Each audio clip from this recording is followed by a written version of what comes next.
Hello, everyone, and welcome to our next segment of BuiltHow, or How I Built It. Chris and I were just talking about, we've been doing these all day long, and I'm not sure. So Chris, I'm looking forward to having them spend a few minutes with you. I want to do a brief introduction, and yet you've got so much going on. I want to let you talk about that because that's really the point of this, for them to hear your story directly from you. So this is Chris Suarez. And Chris, oh gosh, this bio is so long. Let me give you the highlights here. Chris has expanded his real estate businesses into 30 cities, 9 states, 2 countries. He's actually known for being just incredibly talented, a talented entrepreneur, but incredibly talented at building these phenomenal teams that succeed, where the people are happy. It's a great culture. They stay, they grow, and he's just really passionate about empowering others. And so I appreciate that. You're very busy. I know you are. That's just a little bit to do. So we really appreciate you spending a few minutes with us today. And Chris, Ben said that you have a really special story about how you got into the business and came to be where you are now. So I'm just going to let you take it away and tell them all about that. Yeah, I appreciate that. I'm not sure how special it is, but I think we all end up in places for different reasons, right? And I was a pre-law major in New York. I was a real estate agent technically at the time. I had my real estate license, but I was actually operating mostly with real estate attorneys and title, doing closings all over the city. And it just so happened that on the morning of 9/11, I was house sitting outside of the city. My office was actually housed in the 3rd tower that fell. Wow. But I wasn't there that morning. And I'll tell you, sometimes we change because we need to or we have to, and sometimes we change because a life event forces us to think about things different. That was a moment, right, for the world, but it was a moment for me as well. I woke up that day planning a regular day of work, and I went to bed that day replanning the rest of my life, really. Wow. Long story short, I found myself 60 days later packing up a vehicle and driving across country and just deciding that I didn't want to build roots in a city that I didn't see myself there forever. And so somewhat circumstantially, I found myself in Oregon. My family says it was because it was the farthest place on the map. And really, truly, Debbie, it could have been any state. It just so happened that was the end of the trip. I stayed, and gosh, I've been here since 9/11, right? Or really December of that year. So I think because of that, I approached my business a little bit different. I love New York, by the way, and I go back as much as I possibly can. The only thing that I recognized was I didn't want to build a career that ran me. I wanted to build a life and then find a career that really blended into that life. And that's been sort of the mission of our real estate business and now real estate businesses is we believe that we can build experiential lives through real estate. And the industry doesn't always allow us to do that. The industry has a way of sort of grabbing us and controlling what we do, when we do it, how we do it. And I just found agent after agent building these massive businesses, but not really enjoying their time, their families, their relationships, or even the money that they were making within the business. So that's kind of how I got to the West Coast. And really, it was a series of just commitments to make sure that I was living experientially that has brought me to sort of our businesses today. So instead of doing the business and then taking the scraps that were left over for your life, you said, here's my life. And then now, how do I construct a business that supports that?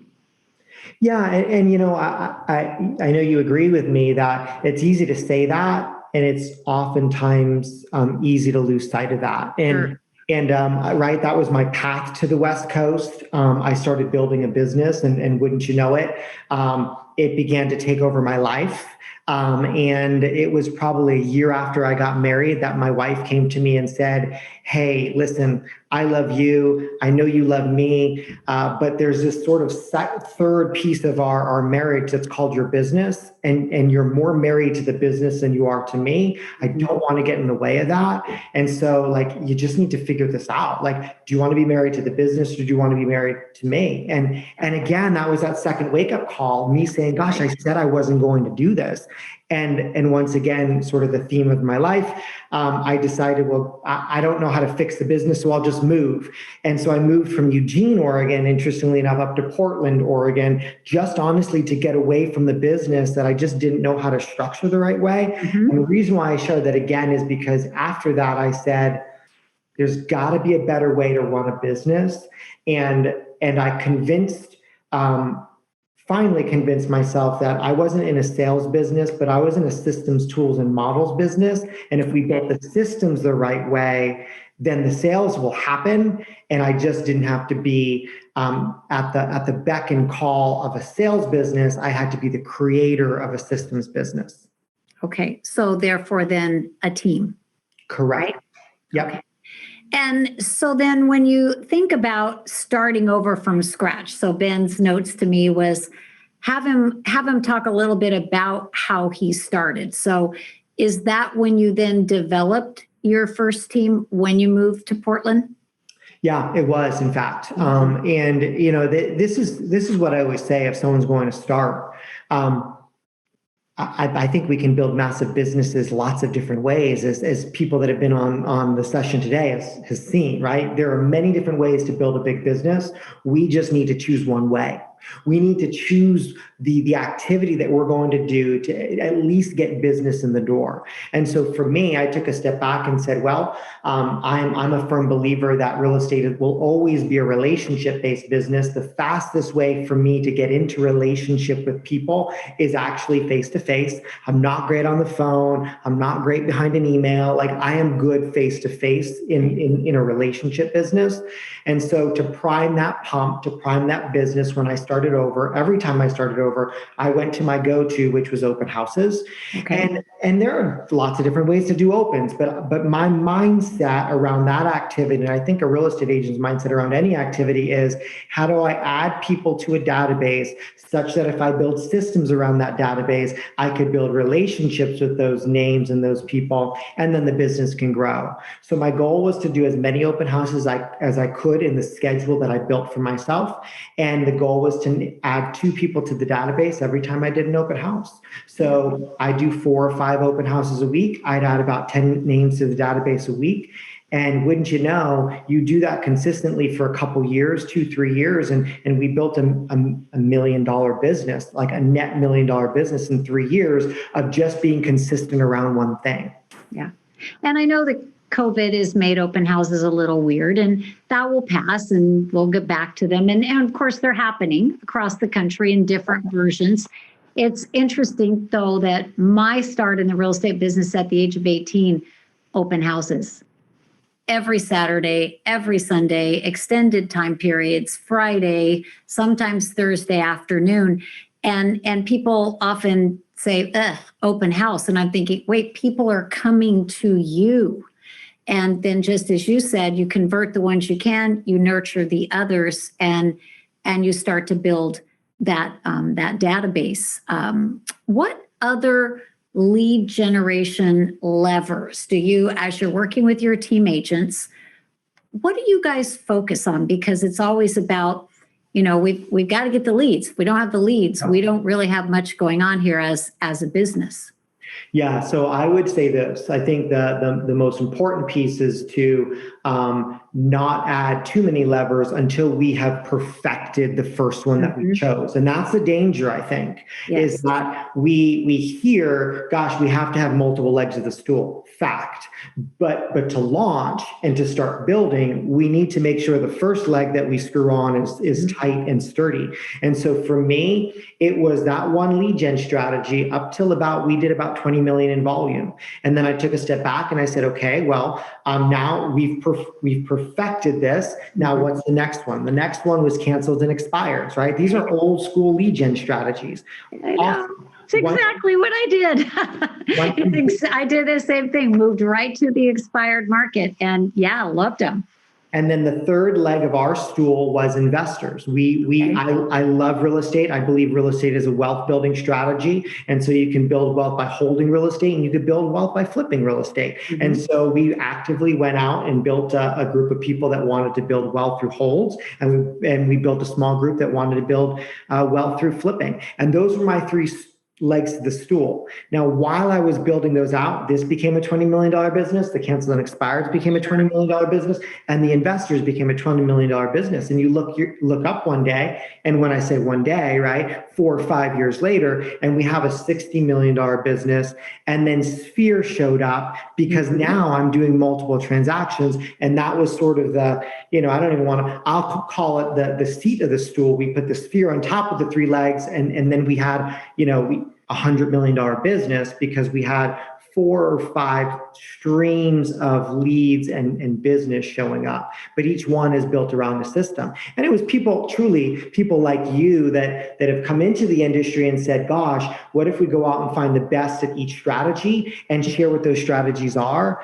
Like, I just didn't have that early on. I had to go out, make the phone call, track down who's doing what, when are they doing it, how are they doing it, and build what we called best practices, which we did. We then termed, this is our lead gen lever. And a lever is only a lever because it's simple. So I always envision this. A lever only has 2 parts. It's the simplest machine known to mankind. There's a handle and a fulcrum. And I say, I have to be 100% convinced that if I sit on this side of the lever, the other side's going to go up. Right. And that equals a business. I know if I do this activity the same way, with the same people at the same time, saying the same things, that the result will be there. So that really, it sounds simple. I think my win was just that I was willing to be consistent, because I had come from jobs before where I had to work in New York from 7 to 7. I don't mind working an 8-hour, 10-hour, 12-hour day in the past.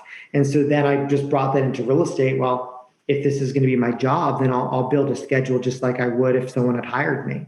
Sure. Well, everything you said, it's exactly the philosophy when someone comes to us for coaching.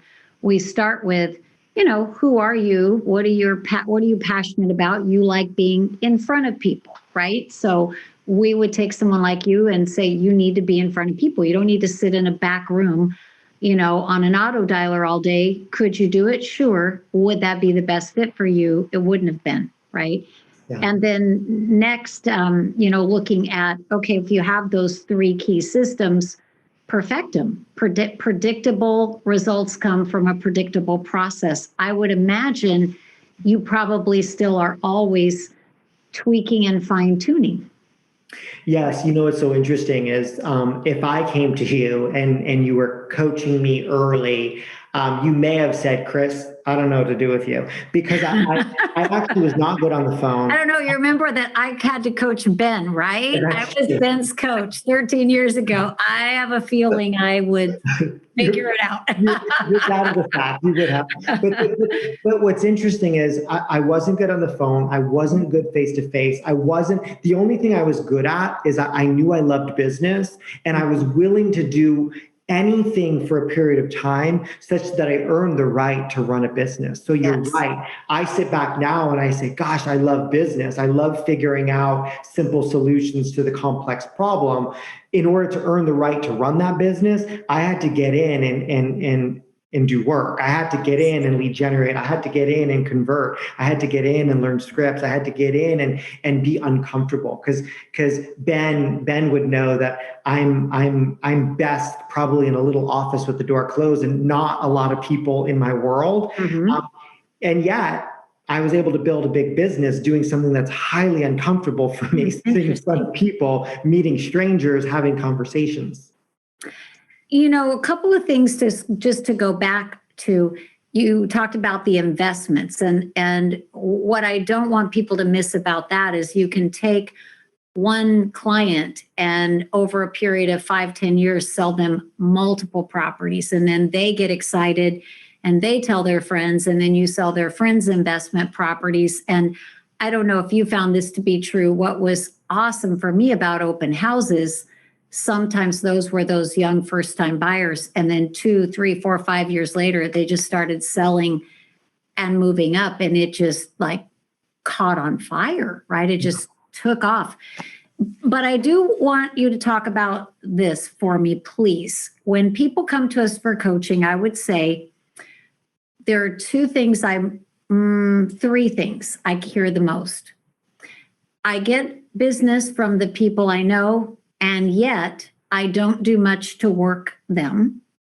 And then they'll also say, I know I need a CRM, but everything's in a box, or it's on my phone, or it's on a Google spreadsheet, and I just haven't gotten around to it. And the third thing is they'll say, I really suck at my lead follow-up. And you and I know probably 70% of your business comes from your follow-up. So it's one thing to do all these things out there, but then putting them in that funnel and nurturing them. Maybe you can talk a little bit about, how you guys use that. What are some of your best practices around really staying top of mind? Yeah.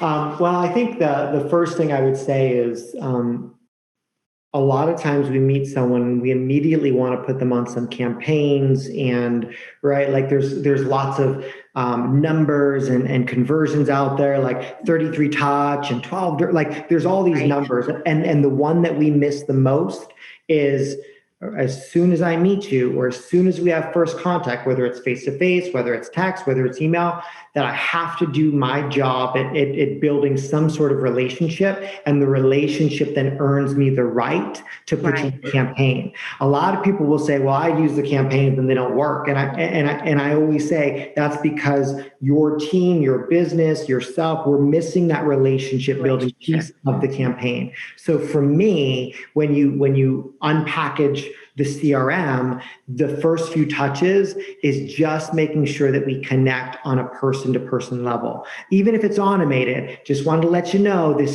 I'm a live person. I'm a human being. Like, I'm here to help personally. So that actually has been a big, big takeaway as I sit back and I say, well, which campaigns are working, or what agents are having success? It's the ones that actually do build a relationship through technology, because it's the only way in today's world to do that with how big of a business we all want. So I think that's part of it. The other thing I would add is this. I hear all the time agents that'll come and say, well, you know what, I don't really need that, because I just show up, I take care of my people, they refer me, and I can look them in the eyes and say, you're very lucky. Mm-hmm. And you know what? Everybody is. Like, all business at some point is based on luck. We all have luck. The problem for me, if I'm really going to run a business, is luck runs out, luck dries up. Sure. Like, I'm not lucky today. And the only way to beat that is make sure that our relationships and our sphere and all our past clients, they are on a system. They are in the CRM. Otherwise, the market has shown us that once in a while, luck will dry up. Oh, sure. So that's the challenge. Like, I believe that even if we're all sphere, 90% of our business is sphere, well, we're probably not lead generating. That's right. 70% of our business is sphere. Well, it is today, and that's probably lucky, unless it's built on a system. If you can, my rule of thumb is this. If someone says, hey, can you tell me how you built your business? Can you tell me how you did 10 deals, 20 deals, 50 deals, 100 deals, 250 deals? If I can't say, yes, let me show you, then it's not a system in a business, and I just got lucky. Exactly. Yeah. When you were just talking about the relationship and hey, they like me, so they'll call me. What I often remind them is, yes, and everyone knows multiple real estate agents. Customer loyalty is not what it used to be. There's too much vying for their attention. Let's assume, though, that they are so loyal, they will hunt you down when they're ready. If you're not in their world, if you're not top of mind, you miss all those referral opportunities because they're busy. They're not thinking about you, right? Ben had asked me to ask you two biggest mistakes.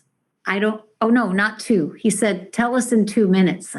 Okay. He gave us a mission here.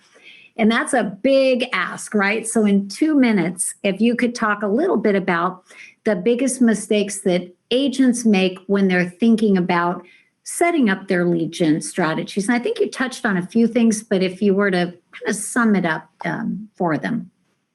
Yeah, I think too often we convince ourselves that it comes down to how hard we work, and instead of focusing on how many hours I put into that lead gen or how hard I worked on those calls, I think it's what we do and who we do it with that is most important. So what exactly am I doing? What am I saying, right? How am I saying, and who am I being coached and mentored by? I think what we do and who we do it with is way more important than how hard we work. And I'm sharing that as the guy that self-proclaimed for the first decade could just work harder than anybody, right? I work myself into a big business.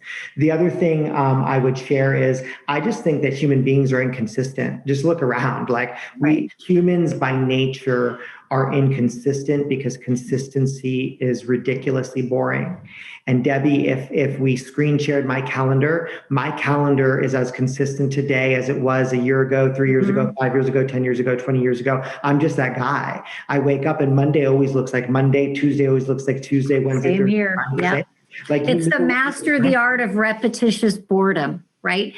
And that doesn't mean that we don't find the people interesting or want to help them. It's just, I think people are attracted to real estate because they like that entrepreneurial, be my own boss, fly by the seat of my pants, do what I want when I want. Well, that just does not build a solid real estate career. It just doesn't. I just think that consistency allows other people to be able to rely on you, right? Our teams and our organizations and now my partners know that they can rely on me. They know where I'll be, when I'll be there. And some people say, well, gosh, didn't you give up your freedom? But Stephen Covey, in his growth continuum, says it starts by being highly dependent on someone. We move to complete independence, right? Like I've arrived, I can be independent, but true growth happens when we're interdependent. And I love partnerships. I've been interdependent with my real estate coaches. I've been interdependent with my partnerships, buyers agents, listing agents, operations. I'm an interdependent human. Like I depend on others, others depend on me. And that is what allows us to grow together. And don't you find, though, to some degree, when you do have your routine, your system, your time blocks, your process, that actually does give you freedom? Incredible. I don't know about you, but I know I can leave at the end of the day. And I think Ben would be saying the same thing if he were here with us, and think, I got everything accomplished I needed to. I didn't leave anything on the table that is undone. And then you can really actually go home and be in your life and with your family. And I just talked to a gentleman who joined us in coaching before we got on. And I love to introduce him to you because he's young family, 5 children, and he is just working all the time in his mind and in his worry. And what we identified in our conversation is he doesn't have what you talked about. He has the talent, he has the desire, he has the ability, the schedule, the discipline, the focus, and the lead gen levers. That's what he needs. And I have every confidence he will succeed in amazing fashion, right? So then I guess even though we're not really talking a lot about the teams and your expansion partners, I would say that's probably the true credit that you do have that system and process, and they want to be part of that, right? You're able to drop them into that model. They're able to be infinitely more successful than they are on their own. I think people, though, would probably say, but wow, so there's 30 teams, right? Yep. And how many transactions in 2021 do you think that, well, I shouldn't say think, I'm sure you already have your plan done and you already know what you plan to do next year. Yeah, we're in growth mode, right? And that's not every year, but we'll hit about 6,000 deals in 2020, and our goal is to nearly double that in 2021. So to move from 6,000 to about 12,000 deals. Wow. And it definitely is something to aspire to. And the first step, and Ben, of course, has, his many, many partners, too many to count now. I've lost track over the last couple of months. And yet it is the same process. There's a system, there's a model. Perfect it, then you can grow. Then you can add people to your team. Then you can add additional teams to your world. But you can't be a beautiful mess and bring people on board. Then everybody's just a mess. And that's why truly, right? If you're going to build or expand any business, I always said, well, just make sure it's expandable. Like, just make sure that someone has to be able to look at that and say, okay, well, I'm going to follow that process and model, and I should be able to see the same results. You know what the test is?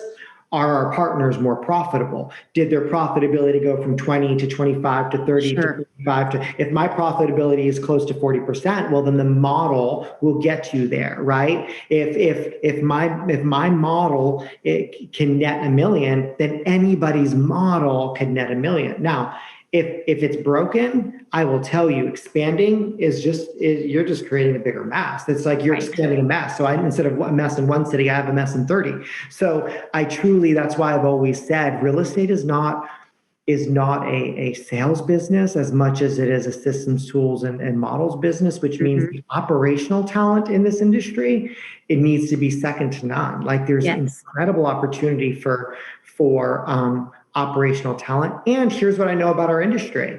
Real estate agents, we have a lot of big problems to solve. And so if there are simple solutions to those problems, real estate agents will line up, right? It's why you're such a sought after coach, because you have very simple solutions to problems that real estate agents have. And look at what Zillow and some of these other companies have created. They created simple solutions for our clients, and they're lining up and giving away 11, 12, 15, 18% equity in their home for convenience and a simple solution. Like, we can be upset about it, or we can learn that lesson and say, I got to do that for my customer. But for me right today, my customer is the real estate agent. And so I have to provide simple solutions for real estate business owners. Well, this was really awesome, Chris. We'll do it again. And hopefully when we have a bit more time, if they want to reach out to you, can you go ahead and also tell them the name of your business and then best way to contact you? Yeah. So you can find me at my local business here in Portland is PDX Property Group. So it's Chris at pdxpropertygroup.com. But Ben and I launched an expansion platform called Place Inc. So that's the easiest and probably the fastest way to find me on Facebook. Just using my name, Chris Suarez, or finding me under Place. All right. Well, thank you, Chris. Have a good night. And now you're off the clock, I hope. Absolutely. Thank you. All right. Talk to you soon. Bye-bye. Bye.